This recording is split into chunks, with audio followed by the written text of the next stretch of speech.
그의 냉혹함 때문에 누구도 감히 그 판사에게 맞서지 못했다. 그러나 한 7살 아이가 다가와 이렇게 말했다. 아빠를 풀어주면 제가 다시 걷게 해드릴게요. 법정은 웃음으로 가득 찼다. 하지만 30분 뒤 설명할 수 없는 침묵이 흘렀고 그 재판은 영원히 기억되게 되었다. 경상북도 안동의 지방법원을 감싸안은 음산한 아침 안개는 마치 천년 묵은 도깨비의 숨결처럼 창문을 어루만졌다. 한옥 양식으로 지어진 법원 건물은 현대적 요소와 조화를 이루며 전통과 권위를 동시에 품고 있었다. 법정 안으로 들어서는 사람들은 저절로 등골이 서늘해지는 느낌을 받았다. 오늘의 재판을 앞두고 방청객들은 이미 자리를 채우고 있었고 그들의 낮은 속삭임만이 정막을 깨트렸다. 윤석범 판사님이 오신다더라. 한국에서 가장 무서운 판사라던데 사람의 마음이 아니라 돌덩이를 가졌다고 하더군. 그래도 공정하시다지. 무슨 일이 있어도 법대로만 하신다고. 법정 중앙 검은 참나무로 만든 판사석 뒤에는 휠체어에 앉은 윤석범 판사가 나타났다. 65의 나이에도 그의 눈빛은 칼날처럼 날카로웠다. 깊게 패인 주름살과 굳게 담은 입술은 오랜 세월 동안 감정을 억눌러온 흔적이었다. 그의 두 손은 휠체어 팔걸이를 단단히 움켜쥐고 있었고 한쪽에는 오래된 호피문의 담요가 그의 움직이지 않는 다리를 덮고 있었다. 15해 전 지리산으로 가는 좁은 산길에서 그의 인생은 산산조각 났다. 젊은 시절 안동의 자랑이었던 그는 유명 대학교 법대를 수석으로 졸업하고 판사가 되어 고향에 돌아왔다. 그날은 어머니의 칠순을 축하하기 위해 가족들과 함께 지리산 온천으로 가는 길이었다. 순간의 방심, 미끄러운 빗길, 그리고 산모퉁이에서 갑자기 나타난 트럭. 그 후의 기억은 찢어진 금속 소리와 사랑하는 아내 정미숙의 마지막 비명소리뿐이었다. 여보, 아이들을 살려요. 그녀의 마지막 말이었다. 하지만 윤석범은 그녀도 7살배기 쌍둥이 딸 수빈이와 수민이도 구하지 못했다. 유일하게 살아남은 그는 두 다리의 감각을 영원히 잃었다. 몸보다 더 깊은 상처는 그의 영혼에 새겨졌다. 그날 이후 그는 한첸이라는 깊은 감정의 늪에 빠져들었다. 조상들로부터 물려받은 그 독특한 정서, 해소할 수 없는 슬픔과 분노, 억울함이 그의 심장을 돌로 변화시켰다. 병원 침대에서 눈을 뜬 그날부터 윤석범은 스스로에게 맹세했다. 더 이상 감정에 휘둘리지 않겠다고. 어떤 상황에서도 오직 법과 증거만을 따르겠다고. 그 맹세는 그를 한국에서 가장 엄격한 판사로 만들었다. 법조계에서 그를 철인 티에렌 판사라 불렀다. 철처럼 단단하고 차가우며 굽히지 않는 판사라는 의미였다. 재판을 시작하겠습니다. 윤 판사의 목소리는 겨울 지리산의 바람처럼 매섭고 차가웠다. 그의 앞에는 오늘의 재판 기록이 놓여 있었다. 그가 사용하는 만년필은 결혼 10주년에 아내가 선물한 것으로 유일하게 간직한 추억의 물건이었다. 펜촉이 종이 위를 긁는 소리만이 숨죽인 법정에 울려 퍼졌다. 법원 서기가 긴장된 목소리로 낭독했다. 사건 번호 2025-89 피고인 강태산 무장강도 혐의. 안동법원에 무거운 문이 열리고 수갑을 찬 남자가 들어왔다. 그의 눈에는 두려움과 간절한 호소가 담겨 있었다. 하지만 윤석범의 얼굴에는 어떤 감정의 파문도 읽지 않았다. 단지 또 하나의 사건, 또 하나의 범죄자일 뿐이었다. 강태산의 거친 손가락은 낡은 재판복 단추를 끊임없이 만지작거렸다. 52살의 나이에도 그의 손은 20살 청년처럼 힘이 넘쳤다. 그러나 그 손에 새겨진 굳은 살과 상처들은 평생 육체 노동으로 점철된 삶의 증거였다. 양 어깨는 지게를 진 것처럼 앞으로 기울어져 있었고 타는 듯한 햇볕 아래 수십 년을 보낸 그의 얼굴은 깊은 주름으로 가득했다. 청송에서 태어나 안동으로 이주한 강태산은 17의 아버지를 여의고 가장이 되었다. 어머니와 세 동생을 먹여 살리기 위해 학업을 포기하고 건설 현장, 농사일, 어업, 심지어 탄광까지 닿을 수 있는 모든 일자리를 전전했다. 결혼은 35세 했다. 먼 친척의 소개로 만난 김은정은 순박한 시골 여인이었다. 하지만 그들의 행복은 오래가지 못했다. 은정은 첫 아이를 낳고 산후 출혈로 세상을 떠났고 강태산은 호라비가 되었다. 피고인 일어서시오. 법정 경비의 말에 강태산은 천천히 일어섰다. 그의 무릎 관절은 항상 비가 오기 전이면 욱신거렸다. 오늘도 예외는 아니었다. 하지만 그는 고통을 내색하지 않았다. 오늘만큼은 강하게 보여야 했다. 딸 연화를 위해서라도. 피고인 강태산, 당신은 지난 5월 21일 저녁 8시경 안동시 중구 용화약국에서 식칼을 들고 금품을 강탈한 혐의로 기소되었습니다. 이 혐의를 인정합니까? 윤석범 판사의 날카로운 질문에 법정이 쥐 죽은 듯 조용해졌다. 강태산은 깊은 한숨을 내쉬었다. 아닙니다, 재판장님. 저는 그런 짓을 하지 않았습니다. 방청석에서 수군거림이 일었다. 뻔뻔하다. 증거가 저렇게 명백한데 가난하다고 도둑질해도 되나 같은 말들이 들려왔다. 윤석범은 작은 나무 망치로 한번 두드리자 즉시 침묵이 찾아왔다. 검사 측 증거를 제시하십시오. 36살의 젊은 검사 조민석이 일어섰다. 그는 서울대 법학과를 수석으로 졸업하고 미국 하버드 로스쿨까지 다녀온 엘리트였다. 그의 맞춤 양복 한 벌 가격이 강태산의 석 달 월급보다 비쌌다. 존경하는 재판장님, 증거는 명백합니다. 조 검사는 자신감 넘치는 목소리로 말했다. 약국 CCTV에는 피고인의 모습이 선명하게 찍혔습니다. 또한 3명의 목격자가 피고인을 현장에서 직접 목격했다고 증언했습니다. 무엇보다 범행 시간에 피고인의 휴대전화 위치가 약국 인근으로 확인되었습니다. 강태산은 고개를 절레절레 저었다. 그날 저녁, 그는 분명 포항에서 온 특별 주문 농기구를 수리하느라 대장간에서 늦게까지 일하고 있었다. 하지만 그곳에는 CCTV도 없었고 함께 일한 젊은 도제는 외국인 근로자로 연락처조차 모른 채 일용직으로 고용했었다. 그의 말을 증명해 줄 사람은 아무도 없었다. 피고인, 변호할 기회를 드리겠습니다. 윤석범의 말에 강태산은 깊은 숨을 들이마셨다. 그의 손은 미세하게 떨리고 있었다. 재판장님, 저는 그날 밤 10시까지 대장간에서 특별 주문건으로 야근을 했습니다. 제 딸 연화가 아픈데 병원비를 벌기 위해 추가 근무를 자원했던 겁니다. 저에게는 약국을 털 이유가 없습니다. 딸아이 약값이 필요했던 건 사실이지만 그의 목소리가 점점 간절해졌다. 손으로는 계속 머리를 긁적였다. 농부의 손, 노동자의 손, 아버지의 손. 제 딸은 이제 7살입니다. 작년 가을 소아 백혈병 진단을 받았습니다. 어릴 때부터 몸이 약했는데 요즘은 더 심해져서 매주 병원에 가야 합니다. 저는 연화의 유일한 보호자입니다. 제가 감옥에 간다면... 강태산의 목소리가 끊겼다. 거친 손등으로 눈물을 훔쳤다. 평생 한 번도 남 앞에서 울지 않았던 그였다. 법정의 모두가 그의 절박함을 느낄 수 있었다. 모두가 윤석범 판사를 제외하고 피고인석 뒤 방청석에는 작고 마른 소녀가 조용히 앉아 있었다.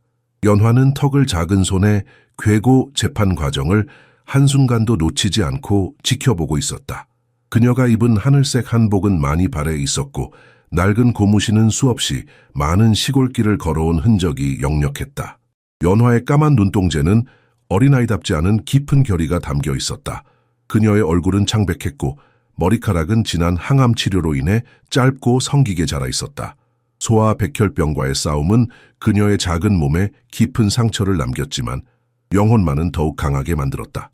연화는 그날 아침 일찍 홀로 버스를 타고 병원에서 법원까지 왔다. 아버지가 체포된 후 그녀는 이모 집에 맡겨졌다. 하지만 이모는 아버지의 재판에 관심이 없었고 오히려 강도의 딸이라는 소문이 퍼지는 것을 두려워했다. 연화야, 학교에 가야지. 재판은 어른들이 할 일이야. 이모의 말을 들은 척하며 연화는 학교 가방을 들고 나섰다.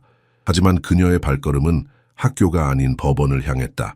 가방 안에는 교과서 대신 아버지가 그녀에게 읽어주던 옛날 이야기책 한 권과 병원 처방전이 들어있었다. 법정에서 들려오는 모든 말들은 어려웠지만 연화는 자신의 귀를 믿지 않으려는 사람들을 향한 아버지의 절박한 목소리를 완벽히 이해했다. 아버지는 결코 나쁜 사람이 아니었다. 매일 밤 그녀를 위해 손에 물집이 생길 때까지 일했고 병원비를 벌기 위해 잠도 제대로 자지 못했다. 아버지. 그녀의 작은 입술이 속삭였다. 연화는 자신이 아픈 것이 아버지를 괴롭히는 원인이라고 생각했다. 때때로 밤중에 잠에서 깨어 아버지가 마당에서 혼자 흐느끼는 소리를 들었다. 가난한 그들에게 병원비는 너무나 큰 부담이었다. 하지만 아버지는 단 한 번도 그녀를 원망하지 않았다. 우리 연화만 건강해지면 그걸로 충분해. 아버지는 항상 그렇게 말했다. 법정의 긴장된 공기 속에서 검사는 계속해서 증거를 제시했다. 약국 주인이 증인으로 나와 흉악한 강도의 얼굴을 똑똑히 보았다고 증언했다. 그 설명은 하나하나 아버지와 일치했다. 키 크고 검게 탄 피부, 오른쪽 뺨에 상처가 있었어요. 연화는 자리에서 몸을 앞으로 기울였다. 아버지의 오른쪽 뺨에는 그녀가 태어났을 때 화재 사고로 생긴 흉터가 있었다. 증언을 들으며 그녀의 작은 손은 점점 더 단단하게 주먹을 쥐었다. 재판장의 표정은 점점 더 굳어졌다. 증거가 쌓일수록 아버지의 결백을 믿는 사람들은 줄어들고 있었다. 방청석에서는 이미 유죄 판결을 예상하는 수군거림이 들려왔다. 최소 10년은 살겠군. 불쌍한 아이, 이제 고아원에 가겠네. 연화는 그 말들을 들으며 두려움에 떨었다. 아버지가 없다면 그녀는 어디로 가야 하는가? 항암 치료는 누가 데려가 줄 것인가? 연화는 잠시 눈을 감았다. 작은 가슴 속에서 기도가 피어올랐다. 할머니가 가르쳐준 기도, 산신령과 조상님께 드리는 간절한 호소였다. 제발 아버지를 도와주세요. 제발. 그때 윤석범 판사가 자신의 은색 만년필을 탁재 두드렸다. 그 금속성 소리는 마치 운명의 시계처럼 법정에 울려 퍼졌다. 모두의 시선이 다시 판사석으로 향했다. 판사의 냉정한 눈빛에는 어떤 감정도 읽을 수 없었다.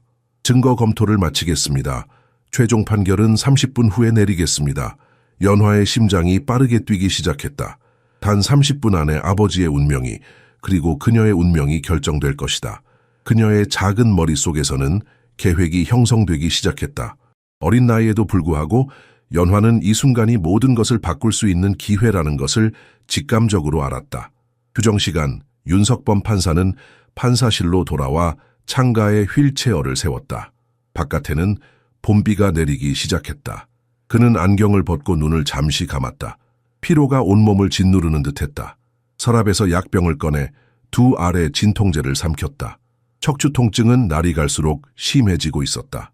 재판장님, 서류 정리가 끝났습니다. 서기관이 노크 후 들어와 서류철을 내밀었다. 윤석범은 다시 안경을 쓰고 서류를 꼼꼼히 살폈다. 증거는 확실했다. CCTV 영상, 목격자 증언, 휴대폰 위치 추적, 모든 것이 강태산의 유죄를 가리키고 있었다. 그러나 그의 마음 한구석에서는 미세한 의구심이 피어올랐다. 피고의 눈빛에서 본 진정성, 그의 딸을 향한 절박함이 완전한 거짓말로 보이지는 않았다. 이 사건에 대해 어떻게 생각하십니까, 박서기관?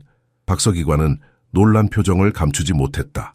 윤 판사가 개인적 의견을 물어본 것은 처음이었다. 증거는 명백합니다만 피고인의 전과 기록이 전혀 없다는 점이 특이합니다.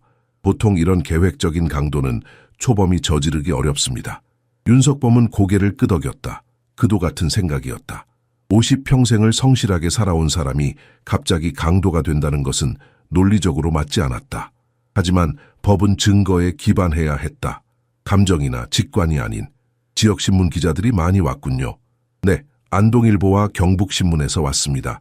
요즘 이 지역 약국 강도 사건이 3건이나 발생해서 관심이 높습니다. 윤석범은 다시 서류를 훑어보았다. 3건의 강도 사건, 모두 같은 수법이었다. 칼을 들고 약국에 들어가 현금을 요구하는 단순한 방식이었다. 하지만 다른 2 사건의 범인은 아직 잡히지 않았다. 단지 이 사건만 피의자가 특정되었다. 박 서기관, 다른 2 사건의 자료도 가져와 보세요. 서기관이 나간 후 윤석범은 깊은 생각에 잠겼다. 법정으로 돌아가기 전에 모든 각도에서 사건을 검토하고 싶었다. 그의 판결은 항상 완벽해야 했다. 그것이 그의 자존심이었고 15년간 지켜온 원칙이었다. 법정으로 돌아오는 길에 그는 복도에서 작은 소녀를 스쳐 지나갔다. 연화였다. 소녀는 급하게 화장실에서 나오는 중이었다. 그들의 눈이 잠시 마주쳤다. 소녀의 까만 눈동자는 두려움과 함께 이상한 결의가 담겨 있었다. 윤석범은 무심코 지나쳤지만 소녀의 모습이 머릿속에 남았다. 딸 수빈이와 비슷한 나이였다. 살아있다면. 재개된 법정은 이전보다 더 긴장감이 감돌았다. 모두가 최종 판결만을 기다리고 있었다. 강태산은 피고인석에 앉아 긴장으로 굳어 있었다. 그의 눈은 계속해서 방청석의 딸을 향했고 안심시키려는 듯 미소를 지어 보였지만 그의 입술은 떨리고 있었다. 윤석범은 법정의 모든 사람들을 차갑게 훑어보았다. 그의 은색 만년필이 서류 위에서 딱딱 소리를 냈다. 그 리듬감 있는 소리는 마치 죽음의 시계처럼 법정에 울려 퍼졌다. 시간이 느리게 흘렀다. 그가 마침내 입을 열었을 때 모든 이들의 숨이 멈춘 듯했다. 증거 검토 결과 본 법원은 다음과 같이 판결을 내리고자 합니다. 윤석범의 목소리는 감정 없이 법정에 울려 퍼졌다. 그의 손이 서류를 넘기는 소리조차 크게 들렸다. 방청석에 앉아있던 연화의 작은 심장은 빠르게 뛰었고 그녀의 손에 쥐어진 작은 부적은 할머니가 마지막으로 남긴 것이었다. 위기의 순간에 사용하라는 말과 함께 윤석범은 천천히 고개를 들어 법정을 둘러보았다. 그의 목소리는 차가운 겨울바람처럼 날카롭게 울려 퍼졌다. 판결을 내리기 전에 이 사건에 관련하여 진실로 중요한 증언이나 정보를 가진 분이 계시다면 마지막 기회를 드리겠습니다. 무거운 침묵이 법정을 뒤덮었다. 아무도 손을 들지 않았다. 강태사는 주먹을 꽉 쥐고 있었고 그의 변호사는 이미 패배를 인정한 듯 고개를 숙이고 있었다. 검사는 승리를 확신하는 표정으로 자료를 정리하고 있었다. 윤석범은 마지막으로 서류에 서명하려는 찰나 예상치 못한 소리가 법정을 가로질렀다. 저요. 제가 말하고 싶어요. 가냘프지만 놀라울 정도로 또렷한 목소리였다. 순간 법정이 얼어붙었다. 모든 시선이 방청석 끝에 서 있는 작은 소녀에게로 향했다. 연화는 이미 자리에서 일어나 앞으로 나오고 있었다. 아버지가 절대 그런 짓을 하지 않았다는 걸 알아요. 제가 증명할 수 있어요. 법정 안에서 놀란 수군거림이 물결처럼 번졌다. 갑작스러운 소녀의 개입에 당황한 법정 경비원이 그녀를 막으려 했지만 윤석범은 미세하게 손을 들어 제지했다. 그의 얼굴에는 약간의 호기심이 스쳐 지나갔다. 강태사는 충격으로 얼어붙었다. 연화야, 안 돼. 여기 있으면 안 되는 거야. 그의 절박한 외침에도 불구하고 연화는 계속해서 앞으로 나아갔다. 그녀의 작은 고무신은 법정 대리석 바닥에 소리 없이 닿았고 바랜 하늘색 한복은 그녀가 걸을 때마다 살랑거렸다. 방청객들 사이에서 웅성거림이 더욱 커졌다. 저 아이는 뭐 하는 거지? 피고인 딸인가 보네. 불쌍한 아이 아버지를 구하려고. 윤석범은 법봉을 두드렸다. 즉시 법정은 다시 조용해졌다. 그의 눈빛은 날카롭게 연화를 향했다. 어린이, 법정은 장난치는 곳이 아니다. 네 아버지의 재판은 매우 엄중한 사안이야. 방해하면 안 돼. 연화는 잠시 머뭇거렸지만 곧 다시 용기를 내어 앞으로 나섰다. 그녀의 목소리는 떨리고 있었지만 결의에 찬 단어들이 또렷하게 흘러나왔다. 재판장님, 제가 아버지에 대한 중요한 사실을 알고 있어요. 제발 말할 수 있게 해주세요. 윤석범은 잠시 망설였다. 법적 절차상 이런 중단은 허용되지 않았다. 하지만 소녀의 눈빛에서 보이는 절실함은 무시하기 어려웠다. 게다가 그에게는 다른 두 약국 강도 사건과의 연관성이라는 의문이 남아있었다. 조하, 1분만 주마. 하지만 명심해라. 이곳은 법정이야. 진실만을 말해야 한다. 검사가 즉시 일어났다. 재판장님, 이건 전례 없는 일입니다. 미성년자가 법정 심리에 개입하는 것은 절차상 문제가 있습니다. 게다가 피고인의 딸이...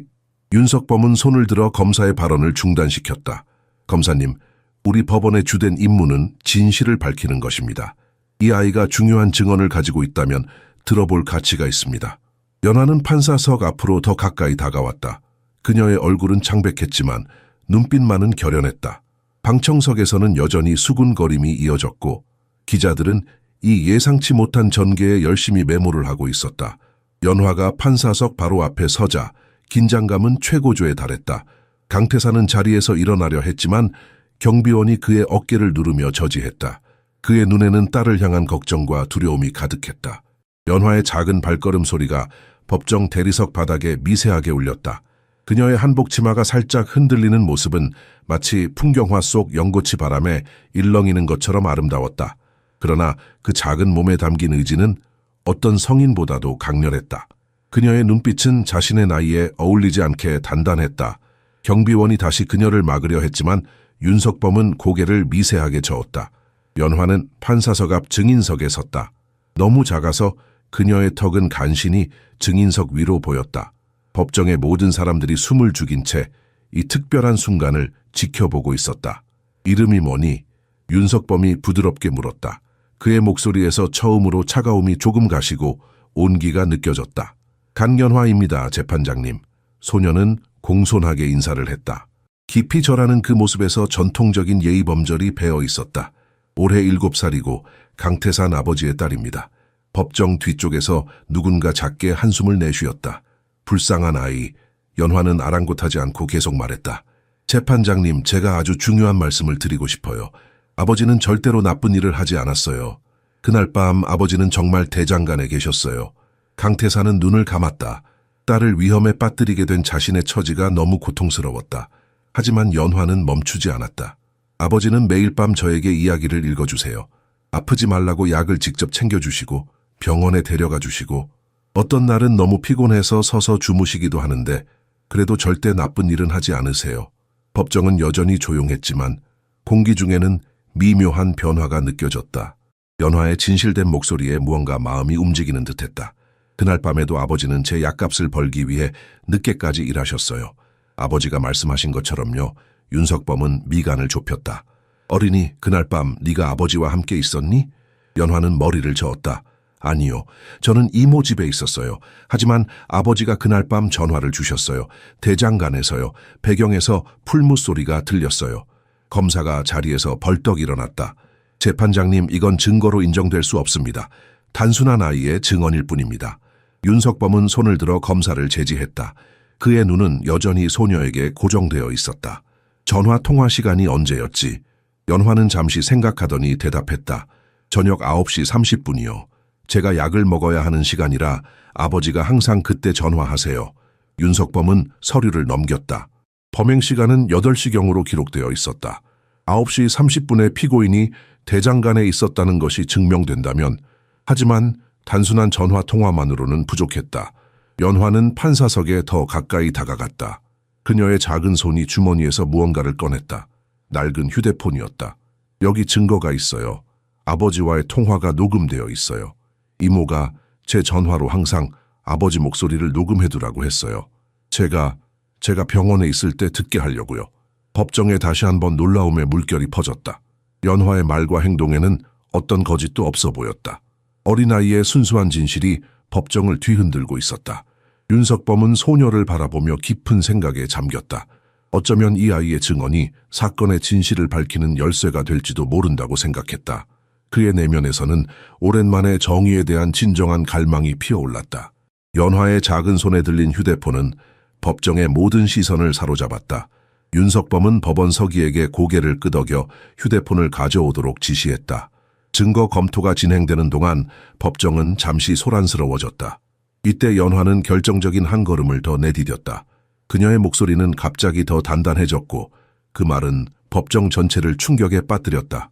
재판장님, 제가 아버지의 결백을 증명할 수 있어요. 그리고 만약 아버지를 풀어주신다면 제가 재판장님의 다리를 다시 걷게 해드릴 수 있어요. 법정은 완전한 침묵에 빠졌다. 마치 시간이 멈춘 것 같았다. 누군가 숨을 크게 들이마시는 소리가 들렸고 곧 놀라움의 웅성거림이 물결처럼 퍼져나갔다. 윤석범의 얼굴에는 처음으로 감정이 드러났다. 놀라움, 혼란, 그리고 희미한 분노가 섞인 표정이었다. 그는 안경을 고쳤으며 목소리를 가다듬었다. 뭐라고 했니? 연화는 담담하게 반복했다. 아버지를 풀어주시면 저는 재판장님이 다시 걸을 수 있게 해드릴게요. 법정 뒤쪽에서 누군가 작게 웃음을 터뜨렸다. 곧이어 더 많은 웃음소리가 여기저기서 터져 나왔다. 미친 소리, 불쌍한 아이, 절망적인 시도 같은 말들이 속삭여졌다. 강태사는 충격으로 얼어붙었다. 연화야, 그만. 그의 목소리는 떨렸다. 검사는 자리에서 벌떡 일어났다. 재판장님, 이 상황은 이제 완전히 통제를 벗어났습니다. 피고인의 가족이 법정을 조롱하고 있습니다. 윤석범은 손을 들어 모두를 조용히 시켰다. 그의 얼굴은 다시 차갑게 굳어졌다. 소녀를 향한 그의 시선은 얼음장 같았다. 어린이, 내 상태는 의학적으로 영구적인 것이다. 15년 전 교통사고로 인한 척수 손상이지. 아무리 좋은 의사도 아무리 비싼 치료도 내 다리를 회복시킬 수 없었어. 너는 지금 매우 심각한 법정 절차를 방해하고 있다. 연화는 조금도 움츠러들지 않았다. 그녀의 눈빛은 여전히 단단했다. 할머니가 저에게 특별한 능력을 물려주셨어요. 무당이셨던 할머니는 마지막 숨을 내쉬기 전에 저에게 치유의 힘을 주셨어요. 저는 그 힘으로 제 병을 조금씩 이겨내고 있어요. 법정의 웃음소리는 더 커졌다. 현대 한국 사회에서 무당의 영적 능력을 믿는 사람들은 주로 노인들 뿐이었다. 특히 법정이라는 이성과 논리의 공간에서 이런 이야기는 완전히 받아들여질 수 없었다. 윤석범은 한숨을 내쉬었다. 연화야, 너의 의도는 이해한다. 아버지를 구하고 싶은 마음이 간절하겠지. 하지만 이런 식으로는 도움이 되지 않아. 오히려 상황을 악화시킬 뿐이야. 그러나 연화는 굴하지 않았다. 그녀는 한 걸음 더 앞으로 나아가 진지한 표정으로 말했다. 재판장님, 이건 거짓말이 아니에요. 제가 정말로 할 수 있어요. 할머니는 제게 영적인 눈이 있다고 하셨어요. 재판장님의 다리에 아직 생명의 기운이 남아있는 것이 보여요. 단지 막혀있을 뿐이에요. 법정은 이제 완전히 혼란에 빠졌다. 일부는 웃고 있었고 일부는 안타까운 표정으로 소녀를 바라보고 있었다. 하지만 모두가 이 특별한 순간에 집중하고 있었다. 윤석범은 여전히 차가운 표정을 유지했다. 그러나 그의 내면 깊은 곳에서는 작은 불꽃이 피어올랐다. 15년간 꺼져 있던 희망의 불씨. 그는 스스로에게 화가 났다. 어린아이의 말에 잠시나마 마음이 흔들렸다는 사실이 용납되지 않았다. 이제 충분하다. 법정은 미신을 다루는 곳이 아니야. 윤석범은 몸을 앞으로 기울이며 눈을 가늘게 떴다. 그의 목소리에는 뚜렷한 경멸이 담겨 있었다. 이 법정은 매우 엄숙한 곳이다. 나는 오직 법과 증거에 따라서만 판결한다. 네가 제안하는 것은 불가능할 뿐만 아니라 어리석은 미신이다. 그는 잠시 안경을 벗어 닦으며 계속했다. 내 상태는 의학적으로 완전히 불가역적이다. 최고의 의사들도 포기한 상태다. 네 할머니의 무속신앙이 현대의학을 뛰어넘을 수 있다고 생각하니? 법정 뒤편에서는 여전히 웃음소리와 수군거림이 이어졌다. 저런 망상을 가진 아이가 불쌍해. 교육을 제대로 시키지 않은 아버지 탓이지 같은 말들이 들려왔다. 연화는 조금도 물러서지 않았다. 그녀의 어린 얼굴에는 믿기 힘든 확신이 담겨 있었다. 재판장님, 저는 거짓말을 하지 않아요. 할머니는 진성무당이셨어요. 마을 사람들이 모두 인정했던 분이에요. 돌아가시기 전 할머니는 제게 특별한 기운을 물려주셨어요. 그녀는 조금 더 가까이 다가갔다. 저는 사람들의 병을 볼 수 있어요. 보이지 않는 것들이 보여요. 재판장님의 다리에도 아직 생명의 실이 남아있는 게 보여요. 단지 매듭이 지어져 있을 뿐이에요. 윤석범은 짜증스럽게 이마를 문질렀다. 이 상황이 그를 불편하게 만들었다. 단순히 어린아이의 헛소리로 치부하고 싶었지만 소녀의 눈빛에는 이상한 깊이가 있었다. 넌 내 의료 기록을 본 적도 없고 내 상태에 대해 아무것도 모른다. 이런 식으로 희망을 팔아 법원을 조작하려는 시도는 용납할 수 없다. 그는 법봉을 들어 올렸다. 이제 충분하다. 다시 자리로 돌아가거나 법정을 떠나야 할 것이다. 연화는 깊은 한숨을 내쉬었다. 그녀의 어깨가 잠시 축 처졌다. 하지만 곧 다시 고개를 들고 윤석범을 똑바로 바라보았다. 재판장님, 제가 진실을 말하고 있다는 것을 어떻게 증명하면 될까요? 저는 아버지가 무죄라는 것도 알고 있어요. 제 마음이 그걸 느껴요. 할머니는 항상 마음의 눈이 때로는 진짜 눈보다 더 많은 것을 볼 수 있다고 하셨어요. 윤석범은 소녀를 향해 의자를 약간 돌렸다. 그의 표정은 여전히 냉담했지만 목소리에는 미세한 변화가 있었다. 법은 감정이나 직관에 의존하지 않는다. 법은 증거와 사실만을 따른다. 네 아버지에 대한 증거는 압도적이다. CCTV, 목격자 증언, 위치 추적 기록, 이 모든 것이 그의 유죄를 가리키고 있어. 연화는 고개를 저었다. 그런데 왜 아버지 전화에는 대장간 소리가 들렸을까요? 어떻게 같은 시간에 두 곳에 계실 수 있죠? 윤석범은 잠시 생각에 잠겼다. 그도 그 점이 의문이었다. 하지만 법적 증거의 무게는 훨씬 더 컸다. 네가 진정으로 아버지를 돕고 싶다면 증거를 가져와야 해. 감정이나 미신적 믿음이 아닌 실질적인 증거를 말이다. 연화는 한 발짝 더 다가섰다. 그녀의 눈에는 눈물이 고이기 시작했지만 그 작은 얼굴에는 놀라운 결의가 담겨 있었다. 재판장님, 제발 한 번만 기회를 주세요. 제가 아버지의 결백을 증명할 수 없다면 적어도 재판장님의 다리가 아직 살아있다는 것은 보여드릴 수 있어요. 완전히 걷게 해드리지는 못해도 조금이라도 느낌이 돌아온다면 그걸로 충분하지 않을까요? 법정은 다시 조용해졌다. 모두가 윤석범의 반응을 기다리고 있었다. 그의 얼굴에는 내적 갈등의 흔적이 보였다. 윤석범의 표정에 미세한 변화가 스쳐 지나갔다. 깊은 주름진 이마 아래 그의 눈빛이 잠시 흔들렸다. 그 순간만큼은 그가 법복을 입은 판사가 아니라 한 인간으로 보였다.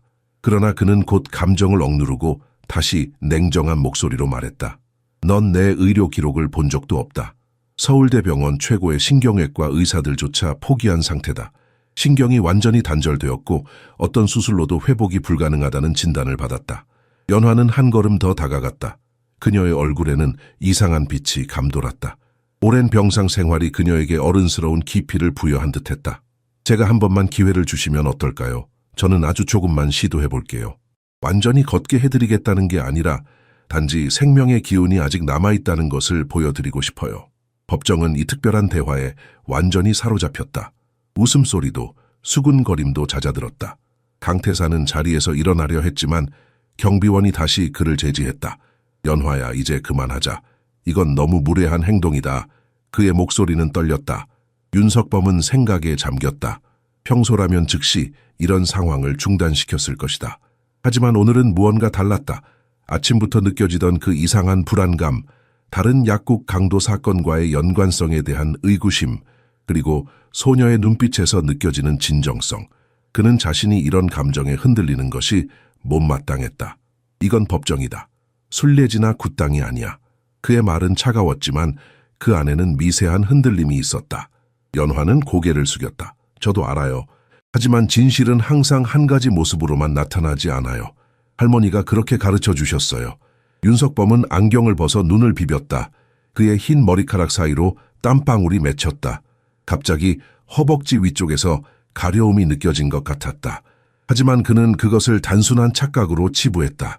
15년 동안 그는 수없이 많은 환상 통증을 경험했다.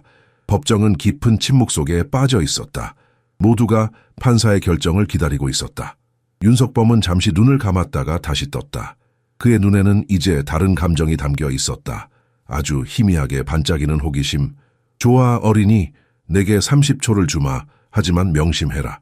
이건 네 아버지의 유죄 판결에 영향을 미치지 않는다. 법은 감정이나 미신이 아닌 증거에 기반한다. 검사가 자리에서 벌떡 일어났다. 재판장님, 이건 전례 없는 일입니다. 법정 모독입니다. 윤석범은 손을 들어 검사를 제지했다. 검사님, 단 30초면 충분합니다. 이 어린이의 주장이 얼마나 허황된 것인지 모두에게 증명하는 시간이 될 것입니다. 연화의 작은 얼굴에 희망의 빛이 번졌다. 그녀는 윤석범에게 한 걸음 더 가까이 다가갔다. 법정의 모든 사람들이 숨을 죽인 채 지켜보고 있었다. 강태사는 두 손으로 얼굴을 가렸다. 그는 딸이 공개적으로 망신당하는 것을 견딜 수 없었다. 연화는 이제 판사석 바로 앞에 서 있었다. 그녀의 작은 손이 조심스럽게 앞으로 뻗어나갔다. 재판장님, 제가 손을 얹어도 될까요? 윤석범은 잠시 망설였다. 그러나 이내 그는 굳은 표정으로 고개를 끄덕였다. 그의 마음 한구석에서는 오래전에 잊었던 감정이 피어올랐다. 혹시라도, 만약에... 그러나 그는 즉시 그 생각을 밀어냈다. 이것은 단지 어리석은 소녀의 헛된 시도일 뿐이라고 자신에게 다짐했다. 연화는 조심스럽게 한 걸음 더 앞으로 나아갔다. 법정 전체가 숨을 죽인 채 지켜보는 가운데 그녀는 윤석범 판사의 휠체어 앞에 작은 무릎을 꿇었다. 그 모습은 마치 오래된 민화 속 어린 심청이가 아버지를 위해 공양을 올리는 장면을 연상시켰다. 휠체어 위에 덮인 호피문의 담요 아래로 윤석범의 다리는 오랜 시간 움직임 없이 앉아있어 많이 말라 있었다. 연화는 잠시 망설이다가 작은 손을 조심스럽게 판사의 무릎 위에 올렸다. 그녀의 손가락은 미세하게 떨리고 있었지만 눈빛만큼은 흔들림이 없었다. 법정은 완전한 정적에 휩싸였다. 마치 시간이 멈춘 것 같았다. 창문으로 비치는 햇살 속에 떠다니는 먼지까지도 움직임을 멈춘 것 같은 순간이었다. 방청석에 앉아있던 노인 한 명이 안경을 고쳐 쓰는 소리마저 크게 들릴 정도였다. 윤석범은 가만히 앉아 소녀를 내려다보았다. 그의 단단한 표정 뒤에는 깊은 혼란이 숨겨져 있었다. 왜 자신이 이런 상황을 허락했는지 이해할 수 없었다. 15년간 그는 어떤 종교인이나 무속인, 심지어 최고의 물리치료사조차 자신의 다리에 손을 대는 것을 허락하지 않았다. 그런데 지금 법정에서 모든 사람들 앞에서 그는 어린 소녀의 손이 자신의 무릎에 닿는 것을 허락했다. 연화의 손바닥이 그의 무릎에 닿자 윤석범은 이상한 감각을 느꼈다. 그것은 열기였다. 마치 오래된 나무에 햇살이 처음 닿은 것처럼 미세한 따뜻함이 느껴졌다. 물론 그는 그것을 심리적인 암시로 치부했다. 사람의 손에서 나오는 자연스러운 천일 뿐이라고. 연화는 눈을 감고 깊이 집중하기 시작했다. 그녀의 작은 얼굴은 갑자기 나이보다 훨씬 성숙해 보였다. 그녀의 입술이 미세하게 움직였지만 소리는 나지 않았다. 마치 오래된 주문을 속삭이는 것 같았다. 이 아이가 뭘 하는 거지? 정말 이상한 광경이군. 불쌍한 아이, 아버지를 구하려고 저런 짓까지. 방청석에서 속삭임이 이어졌지만 연화는 전혀 신경 쓰지 않는 듯했다. 그녀의 전 존재는 오직 한 가지 목표에 집중되어 있었다. 윤석범은 불편함을 느끼기 시작했다. 이 상황이 점점 더 비현실적으로 느껴졌다. 법정에서 모든 사람들이 지켜보는 가운데 소녀의 손이 그의 다리에 닿아 있다는 사실이 그를 당혹스럽게 만들었다. 그는 이 상황을 즉시 중단시키고 싶었지만 무언가가 그를 막고 있었다. 연화의 손가락이 미세하게 움직이기 시작했다. 그것은 마치 실을 풀어내는 동작 같았다. 할머니에게서 배운 풀기 기술, 얽힌 영혼의 매듭을 푸는 고대의 방법이었다. 안동 지역에 전해 내려오는 비법 중 하나로 무속인들만이 알고 있는 치유의 방법이었다. 윤석범의 눈썹이 미세하게 움찔거렸다. 그의 다리에서 이상한 감각이 느껴지기 시작했다. 저릿저릿한 느낌, 마치 오랫동안 잠들어 있던 사지가 깨어나려는 듯한 느낌. 그는 그것이 단순한 착각이라고 생각하려 했다. 15년 동안 수없이 경험했던 환상 통증의 일종일 뿐이라고. 하지만 이번에는 무언가 달랐다. 이 감각은 점점 더 강해지고 있었다. 그의 손이 무의식적으로 휠체어 팔걸이를 꽉 움켜쥐었다. 법정의 시계가 천천히 초침을 움직였다. 30초가 다 되어가고 있었다. 검사는 팔짱을 끼고 못마땅한 표정으로 이 상황을 지켜보고 있었다. 강태사는 고개를 들지 못하고 바닥만 바라보고 있었다. 연화는 여전히 눈을 감은 채 깊은 집중에 빠져 있었다.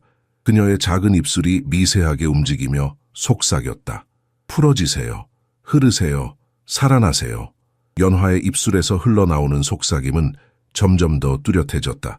그것은 기도도 주문도 아닌 그 중간쯤 되는 것이었다. 규칙적인 운율이 있는 그 말들은 마치 오래된 노래처럼 들렸다. 고대 고구려 시대부터 전해 내려온다는 치유의 노래였다. 막힌 길을 열어주소서, 끊어진 줄을 이어주소서, 잠든 불씨에 숨결을 불어넣어 주소서. 그녀의 작은 손가락은 여전히 윤석범의 무릎 위에서 미세하게 움직이고 있었다. 마치 보이지 않는 무언가를 꿰매고 있는 것 같았다. 소녀의 임에는 땀방울이 맺히기 시작했다. 그녀의 창백한 얼굴이 점점 붉어졌다. 이 작은 의식은 그녀에게도 큰 에너지를 요구하는 일이었다. 윤석범은 이상한 감각에 점점 더 혼란스러워졌다. 그의 다리에서 느껴지는 따뜻함과 저림은 분명 착각이 아니었다. 15년 동안 느껴보지 못한 감각이었다. 그러나 그는 여전히 이성적으로 생각하려 했다. 심리적 암시일 뿐이다. 소녀의 행동이 내 뇌를 속이고 있는 것이다. 법정의 공기는 점점 더 무거워졌다. 처음에는 웃음으로 가득했던 방청객들의 표정이 점차 궁금증과 경외감으로 바뀌어갔다. 그들은 윤석범의 얼굴에 나타난 미묘한 변화를 감지했다. 평소에는 결코 흔들리지 않던 그의 표정에 이제 당혹감이 역력했다. 연화의 목소리는 더욱 간절해졌다. 그녀의 작은 몸이 미세하게 떨리기 시작했다. 이제 그녀는 마치 무당이 굿을 할 때처럼 고개를 좌우로 흔들었다. 그러나 그 움직임은 결코 과장되거나 연극적이지 않았다. 오히려 깊은 집중에서 비롯된 자연스러운 흐름 같았다. 산신령님 저를 도와주세요. 조상님들 힘을 주세요. 이분의 다리에 다시 생명을 불어넣어 주세요.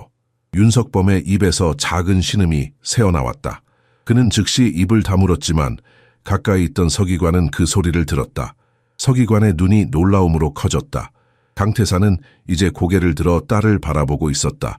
그의 눈에는 걱정과 자부심이 동시에 담겨 있었다. 딸이 공개적으로 망신당할까 두려웠지만 동시에 그녀의 순수한 믿음과 용기에 가슴이 뭉클했다.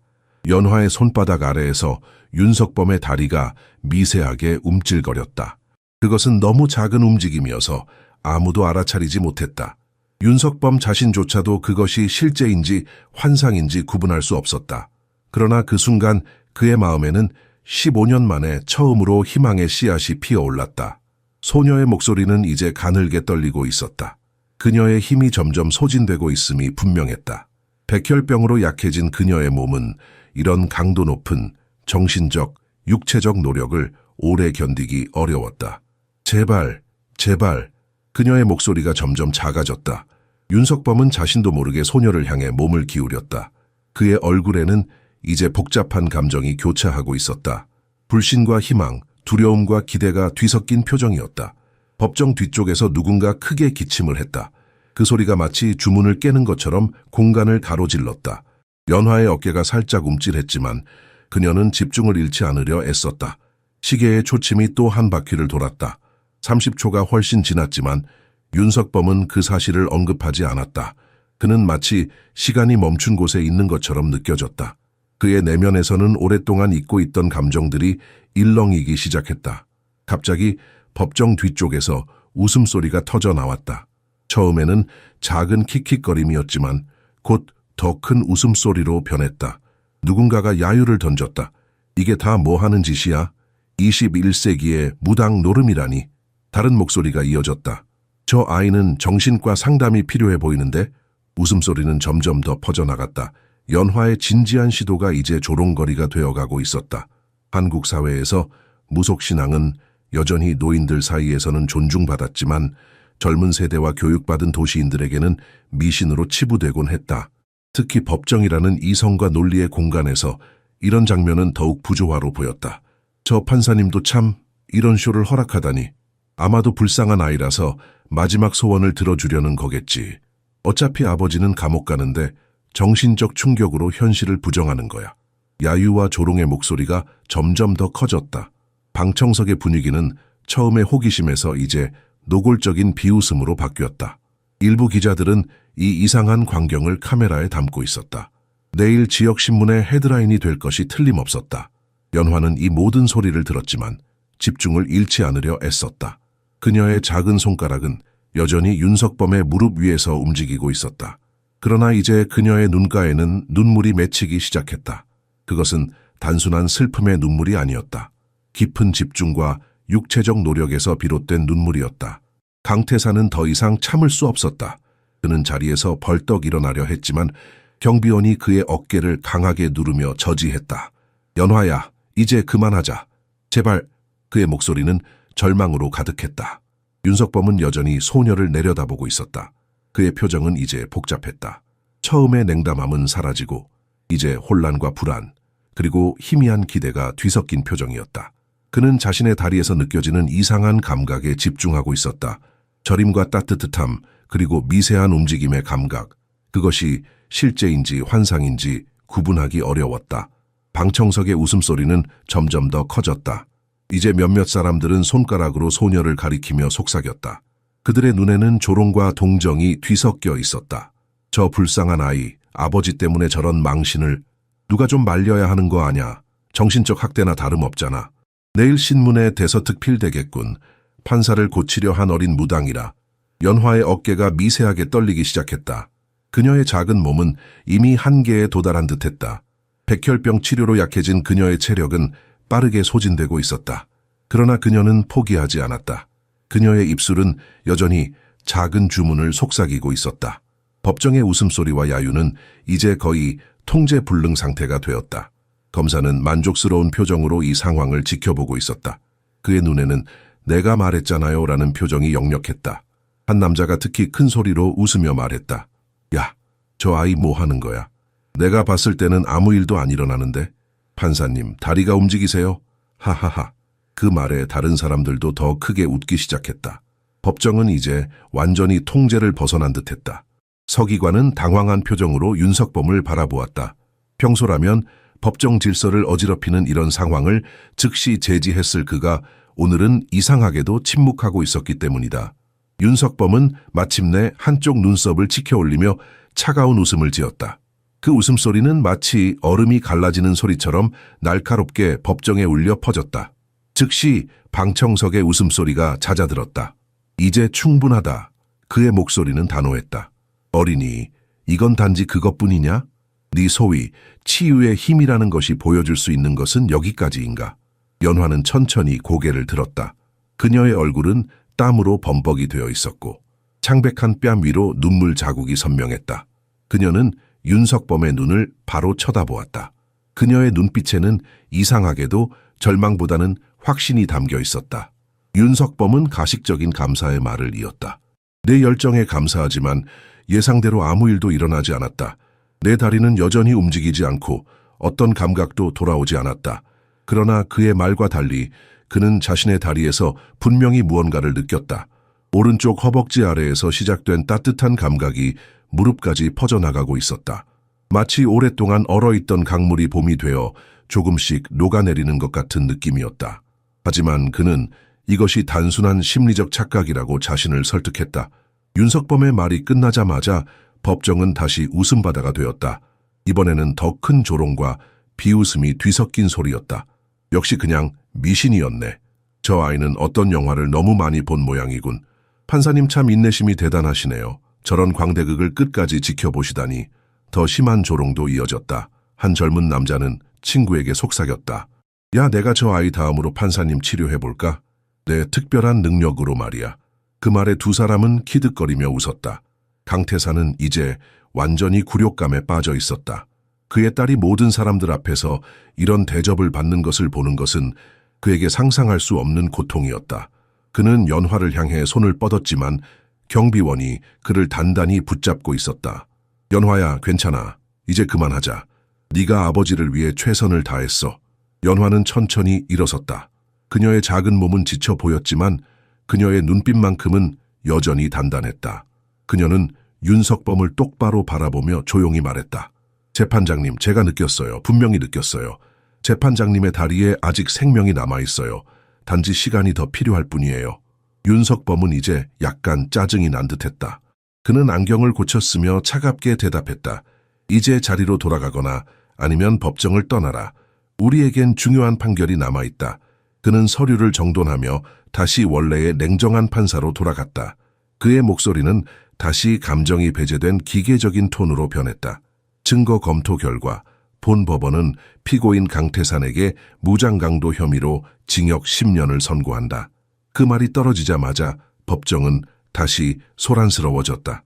이번에는 놀라움과 흥분이 뒤섞인 소리였다. 대부분은 이 판결이 예상된 것이었지만 일부는 윤석범이 소녀의 행동에 영향을 받아 더 가벼운 형량을 내릴지도 모른다고 기대했기 때문이다. 연화의 작은 얼굴이 창백해졌다. 그녀의 눈에서 희망의 빛이 사라졌다. 그녀는 아버지를 바라보았다.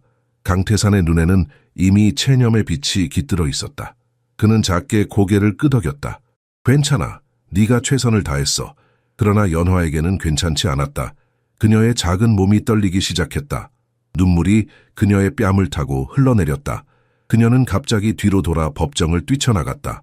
무거운 법정문이 그녀의 뒤에서 쿵 하고 닫혔다.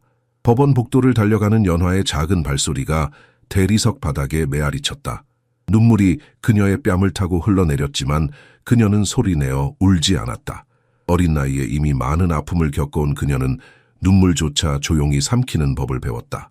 복도에 있던 사람들이 그녀를 힐끗거렸다. 수군거림이 그녀의 뒤를 따랐다. 저 아이가 강태산의 딸이래. 법정에서 무당 흉내를 냈다던데. 판사님 다리를 고치겠다고 했다면서 웃기는 일이지. 연화는 그 말들을 모두 들었다. 그러나 그녀를 가장 아프게 한 것은 조롱이 아니라 아버지를 돕지 못했다는 깊은 절망감이었다. 할머니가 그녀에게 물려준 능력, 그녀가 그토록 믿어왔던 치유의 힘이 실패했다. 적어도 지금은 그렇게 보였다. 법원 출입구에 도달했을 때 그녀는 잠시 멈춰 서서 숨을 골랐다. 바깥에는 봄비가 내리고 있었다. 비는 마치 그녀의 눈물처럼 조용히 세상을 적셨다. 그녀는 작은 손으로 비를 맞으며 하늘을 올려다보았다. 할머니 왜 안 됐을까요? 왜 제 힘이 통하지 않았을까요? 그녀의 마음속에서 할머니의 목소리가 들려오는 것 같았다. 때로는 씨앗이 뿌려져도 즉시 싹트지 않는단다. 보이지 않는 곳에서 천천히 자라고 있을 뿐이지. 연화는 비를 맞으며 법원 계단을 천천히 내려갔다. 그녀의 한복은 이미 비에 젖어 몸에 달라붙었지만 그녀는 신경 쓰지 않았다. 한국의 봄비는 차갑고 매서웠지만 그녀의 내면의 고통에 비하면 아무것도 아니었다. 법원 앞 버스 정류장에 도착한 그녀는 젖은 벤치에 앉았다. 집으로 돌아가야 한다는 것을 알았지만 다리가 더 이상 움직이지 않았다. 체력이 바닥난 것이다. 백혈병 치료로 이미 약해진 그녀의 몸은 오늘의 정서적, 육체적 노력으로 완전히 지쳐버렸다. 멀리서 버스가 다가오는 소리가 들렸다. 그녀는 간신히 일어서려 했지만 다리가 풀려 다시 벤치에 주저앉고 말았다. 비가 그녀의 창백한 얼굴을 씻어내렸다. 그때 누군가가 그녀 앞에 우산을 펼쳤다. 낡은 한복을 입은 노인이었다. 깊은 주름이 그의 얼굴에 지혜의 지도를 그리고 있었다. 아가, 괜찮니? 노인의 목소리는 따뜻했다. 연화는 고개를 들었다. 처음 보는 사람이었지만 그의 눈빛에서 이상한 친근감이 느껴졌다. 마치 오래전부터 알고 있던 사람처럼. 저 괜찮아요. 그냥 조금 지쳤을 뿐이에요. 연화의 목소리는 가늘게 떨렸다. 노인은 그녀 옆에 앉았다. 네가 법정에서 한 일을 보았단다. 정말 용감했어. 연화의 눈이 커졌다. 저를 보셨어요? 하지만 실패했잖아요. 아버지를 구하지 못했고 판사님의 다리도 고치지 못했어요. 노인은 미소를 지었다. 그 미소는 마치 겨울을 뚫고 피어난 매화꽃처럼 따뜻했다. 누가 실패했다고 그러니? 네가 심은 씨앗은 이제 막 땅속에 뿌리를 내리기 시작했을 뿐이야. 연화는 놀라서 노인을 쳐다보았다. 그것은 방금 그녀의 마음속에서 들었던 할머니의 말과 똑같았다. 할머니가 항상 그렇게 말씀하셨어요. 노인은 고개를 끄덕였다. 지혜로운 할머니셨나 보구나. 진정한 치유는 눈에 보이지 않는 곳에서 시작된단다. 네가 오늘 한 일은 실패가 아니야. 단지 아직 그 결과를 볼 수 없을 뿐이지. 버스가 정류장에 도착했다. 문이 열리고 기사가 그들을 재촉했다. 아가씨, 타실 거예요? 연화는 망설였다. 노인이 그녀를 도와 일으켜 세웠다. 함께 가자꾸나. 이 늙은이가 내 이야기를 더 듣고 싶구나. 법정 안에서는 여전히 웃음소리와 야유가 이어지고 있었다. 윤석범의 판결 이후 법정은 마치 오락 프로그램의 녹화장처럼 변해버렸다. 사람들은 방금 벌어진 특이한 사건에 대해 자유롭게 의견을 나누고 있었다. 내일 신문 헤드라인감이네. 아이 연기력이 대단했어. 한국 드라마에 나올 수 있겠어. 이런 일이 실제로 일어나다니. 안동에도 이런 미신이 아직 남아있었나. 검사는 승리의 미소를 지으며 서류를 정리했다. 그에게 이 사건은 이제 그저 통계 속 하나의 숫자에 불과했다. 또 하나의 유죄 판결, 그의 성공적인 경력에 더해진 또 하나의 승리였다. 강태사는 고개를 푹 숙인 채 경비원에게 이끌려 나갔다. 그의 발걸음은 무거웠고 등은 완전히 굽어 있었다. 마치 일순간에 20년이 더 늙어버린 것 같았다. 그가 법정을 나가기 전 마지막으로 돌아보았을 때 그의 눈에는 딸에 대한 걱정만이 가득했다. 자신의 운명보다 연화가 어떻게 될지가 더 큰 공포였다. 윤석범은 휠체어를 돌려 판사실로 향했다. 그의 표정은 여전히 읽기 어려웠지만 내면에서는 이상한 감각이 계속되고 있었다. 소녀의 손이 닿았던 그의 오른쪽 다리에는 여전히 따뜻함이 남아 있었다. 그것은 분명 착각이 아니었다. 15년 만에 처음으로 그는 다리에서 실제 감각을 느끼고 있었다. 법정을 나서는 순간 그는 웅성거림을 들었다. 판사님이 조금 이상해 보이시던데 아마 저런 쇼의 시간을 뺏겨서 짜증나신 거겠지. 표정이 평소와 달랐어. 뭔가 혼란스러워 보이셨어. 윤석범은 그 말들을 무시한 채 판사실 문을 닫았다. 홀로 남겨지자마자 그는 즉시 휠체어 팔걸이를 강하게 움켜쥐었다. 입에는 식은땀이 맺혔다. 그의 오른쪽 다리에서 느껴지는 감각은 점점 더 강해지고 있었다. 거울 앞으로 휠체어를 밀어 그는 자신의 얼굴을 바라보았다. 한때는 잘생기고 자신감 넘치던 그의 얼굴은 이제 깊은 주름과 슬픔의 흔적으로 가득했다. 그는 스스로에게 물었다. 내가 방금 무슨 일을 한 거지? 그 아이 정말 뭔가를 느꼈던 건가? 연화의 말이 그의 머릿속에서 메아리 쳤다. 할머니는 제게 영적인 눈이 있다고 하셨어요. 재판장님의 다리에 아직 생명의 기운이 남아있는 것이 보여요. 그는 힘겹게 숨을 내쉬었다. 지난 15년간 그는 모든 희망을 버리고 살아왔다. 의사들은 그에게 절대로 다시 걸을 수 없을 것이라고 말했다. 그는 그 사실을 받아들이고 자신의 남은 삶을 오직 법과 정의에만 바쳤다. 감정을 차단하고 인간적인 연약함을 모두 버렸다. 그것이 그가 생존할 수 있는 유일한 방법이었다.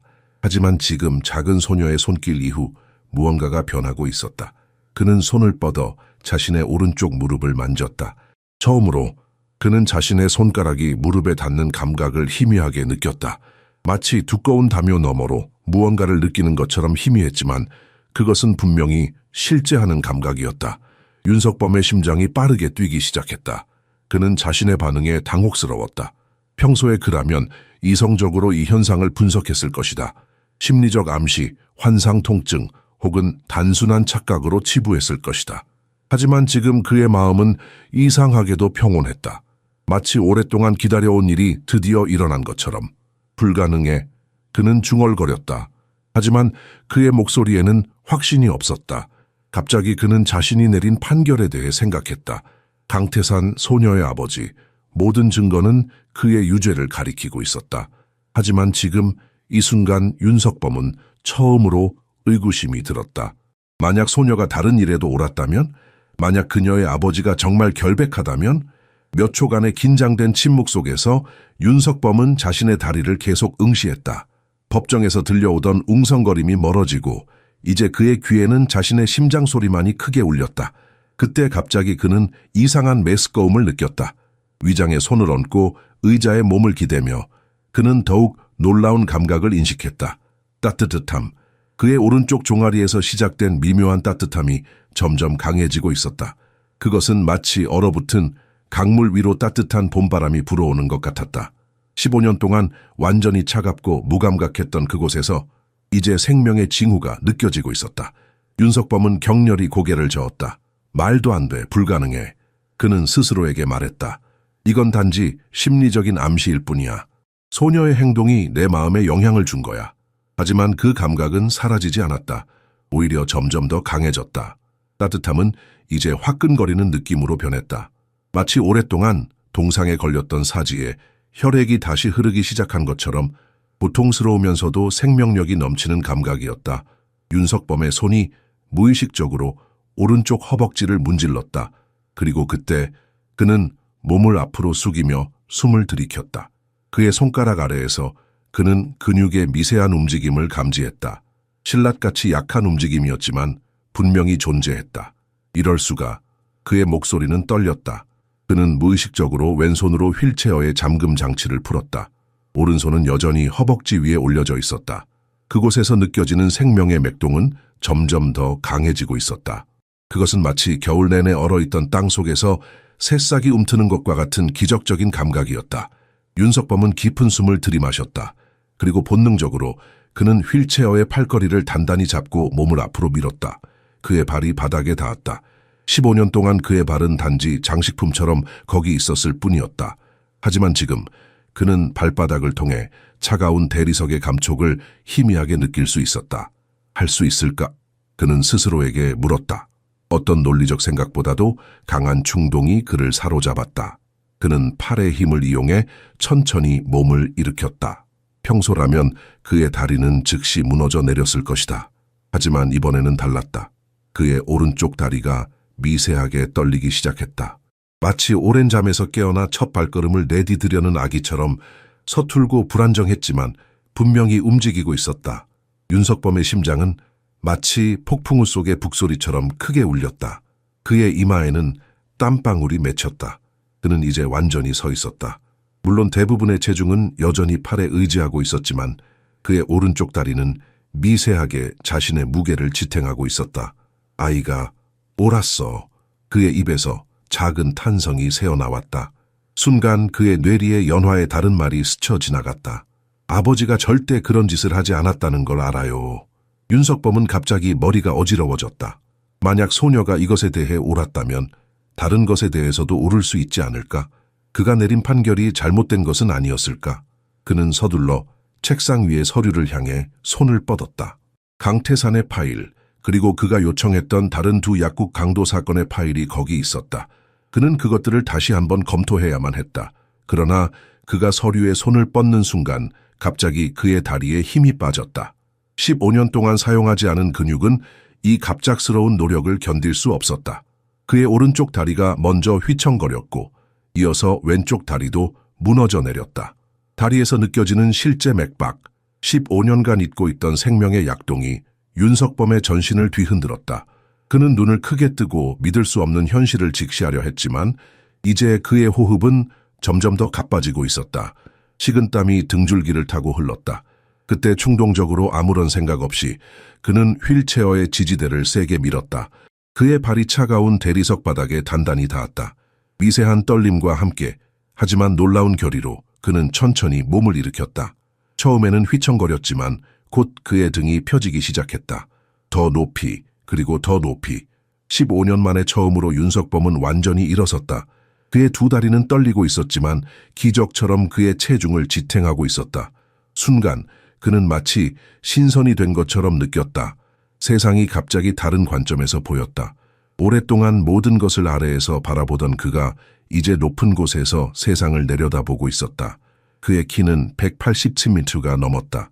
한때 안동 최고의 농구 선수였던 그의 키는 여전히 인상적이었다. 15년간의 휠체어 생활에도 불구하고 그의 상체는 꾸준한 운동으로 여전히 단단했다. 그는 팔을 뻗어 벽을 짚었다. 온몸에 전율이 흘렀다. 나 서 있어. 그는 자신의 목소리를 믿을 수 없었다. 그때 판사실 문이 갑자기 열렸다. 서기관 박민우가 서류를 들고 들어왔다. 재판장님, 강태산의 변호사가 항소장을... 박 서기관의 말은 그 자리에서 얼어붙었다. 그의 눈앞에 윤석범 판사가 서 있었다. 15년간 휠체어에 묶여있던 남자가 지금 두 발로 땅을 딛고 서 있었다. 서기관의 손에서 서류가 떨어졌다. 종이들이 바닥에 흩어졌지만 아무도 신경 쓰지 않았다. 재판장님, 박 서기관의 목소리는 떨렸다. 윤석범은 천천히 고개를 돌려 서기관을 바라보았다. 그의 눈에는 자신도 설명할 수 없는 경이로움이 가득했다. 박 서기관, 나는... 그가 말을 시작했지만 갑자기 그의 다리에서 힘이 빠지기 시작했다. 그는 본능적으로 앞으로 한 발짝을 내디뎠다. 15년 만에 첫 걸음이었다. 그러나 그의 근육은 이 갑작스러운 사용에 준비되어 있지 않았다. 그의 오른쪽 다리가 휘청거렸고 이어서 왼쪽 다리도 무너져 내렸다. 박 서기관이 재빨리 달려와 그를 붙잡으려 했지만 너무 늦었다. 윤석범은 바닥으로 쓰러졌다. 다행히 그는 손으로 자신을 지탱할 수 있었고 완전히 넘어지지는 않았다. 재판장님, 괜찮으세요? 박 서기관이 그를 부축하려 했다. 윤석범은 숨을 헐떡이며 고개를 끄덕였다. 그는 여전히 자신에게 일어난 일을 완전히 이해할 수 없었다. 그것은 의학적으로 불가능한 일이었다. 그의 척수는 사고로 심각하게 손상되었고 최고의 의사들조차 그가 다시 걸을 수 있는 가능성은 제로라고 말했다. 하지만 그는 방금 서 있었다. 아니, 한 걸음을 내디뎠다. 박 서기관, 당신이 본 것은... 윤석범은 말을 고르려 했지만 서기관이 먼저 끼어들었다. 재판장님, 제가 본 것은 기적입니다. 그의 목소리는 흥분으로 떨렸다. 그 소녀가, 그 아이가 정말로... 윤석범은 다시 휠체어에 앉았다. 그의 다리는 여전히 떨리고 있었지만 이제 그는 명확하게 감각을 느낄 수 있었다. 저림, 따뜻함, 심지어 약간의 통증까지. 15년간 완전히 무감각했던 그곳에서 이제 생명의 신호가 뚜렷하게 느껴졌다. 박 서기관, 강태산의 파일을 다시 가져와 주세요. 그리고 그 소녀를 찾아야 합니다. 서기관의 눈이 커졌다. 재판장님, 혹시 판결을 재고하시는 건가요? 윤석범은 깊은 숨을 내쉬었다. 그의 얼굴에는 이제 깊은 결의가 담겨 있었다. 내가 방금 불가능한 일을 경험했네. 어쩌면 우리가 더 많은 불가능한 진실을 발견할 수도 있을 거야. 윤석범이 휠체어에 다시 앉자 그 충격으로 인한 거대한 울림이 대리석 바닥을 통해 퍼져나갔다. 그 소리는 마치 세상의 질서가 흔들리는 것처럼 느껴졌다. 그는 다시 일어서려고 했지만 이번에는 다리가 전혀 반응하지 않았다. 그 짧은 기적의 순간이 지나간 것처럼 보였다. 안 돼. 그는 중얼거렸다. 다시 한번. 하지만 아무리 노력해도 그의 다리는 이제 다시 무겁고 둔해졌다. 그럼에도 불구하고 그는 여전히 감각을 느낄 수 있었다. 완전한 마비는 아니었다. 무언가가 변했다. 무언가가 깨어나고 있었다. 박서기관은 여전히 충격에서 벗어나지 못한 채 그를 바라보고 있었다. 그의 입은 반쯤 열린 채 있었고 눈은 믿을 수 없다는 표정이었다. 박서기관, 윤석범의 목소리는 이제 완전히 달라져 있었다. 차갑고 기계적인 톤은 사라지고 이제 그의 말에는 인간적인 따뜻함과 급박함이 담겨 있었다. 아무에게도 말하지 마세요. 아직은. 하지만 재판장님, 이건 기적입니다. 모두가 알아야...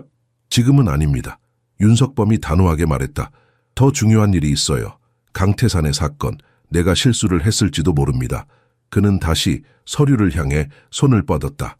이번에는 그의 손이 떨리고 있었다. 평소에 차분하고 정확한 동작은 온데간데 없었다.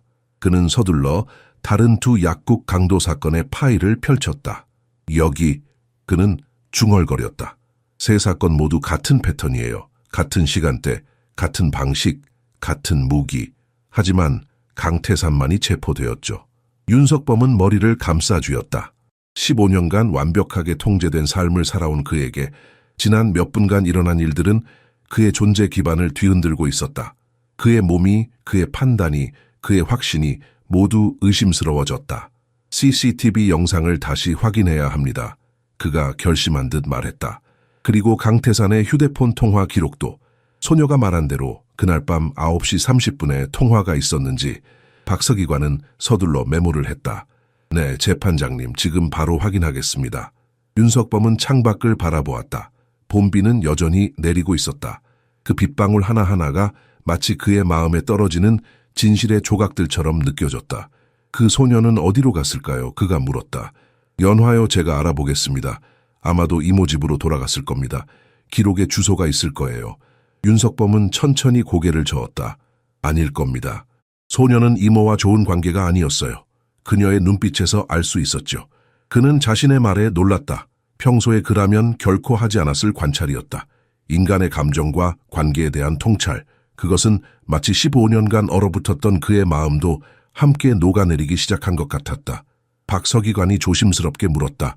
재판장님, 정말로 그 어린 소녀가 재판장님을 치유한 건가요? 윤석범은 잠시 생각에 잠겼다. 그의 표정에는 깊은 혼란과 함께 희미한 희망의 빛이 어려 있었다. 나도 모르겠소, 박서기관. 의학적으로는 불가능한 일이었소. 하지만 그는 자신의 다리를 바라보았다. 나는 분명히 서 있었소, 걸었소. 15년 만에 처음으로. 그는 깊은 숨을 내쉬었다. 그 아이가 나에게 했던 말을 기억하시나요? 단지 조금만 시도해보면 진실한 정의를 위해 마음으로 선택할 수 있다는 것을 보여주고 싶다고 했죠. 박서기관은 고개를 끄덕였다. 윤석범의 눈에서 눈물이 맺히려는 것을 그는 처음으로 보았다. 어쩌면 내가 지금까지 놓치고 있던 것이 있었는지도 모르겠소. 진정한 정의란 단순히 법조문과 증거만으로 판단할 수 있는 것이 아닐지도 모르오. 그는 휠체어를 돌려 문을 향했다. 가서 그 아이를 찾읍시다. 나는 그녀에게 사과해야 할 것 같소.